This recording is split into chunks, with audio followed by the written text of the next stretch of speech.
বৌমা, পুকুর ঘাটে গরুটি বাঁধা আছে, ওকে নিয়ে এসে গোয়াল ঘরে বেঁধে দাও। সাবধানে যেও, দেখো ভালো করে শক্ত করে চুলের খোপা বেঁধে নাও, দেখো আবার যেন খুলে না যায়। এই যাচ্ছি মা। ধবলি, ও ধবলি, ধবলি। গরু নিয়ে আসে কে? বামনের বৌমা। দেব ঘাড় মোটকে, টের কেউ পাবে না। ও বউ।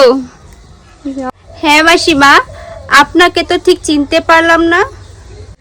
আমি হলাম মল্লিক বাড়ির বৌমা।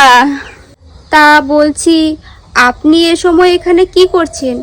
শুনেছি নাকি এই জায়গাটা এখানে ভালো নয়, এই শেওড়া গাছের নিচে নাকি এক দুষ্টু শাকচুন্নি থাকে। আমি যাই বাবা, আমার দেরি হয়ে যাচ্ছে, আর এখানে আমার খুব ভয় করছে। তুমি কি যেন বলছিলে? শাকচুন্নির কথা বলছিলে না? দেখো তো, দেখো তো এমন নাকি দেখতে। বাবা রে, এখানে আমার খুব ভয় করছে, আমাকে কেউ বাঁচাও।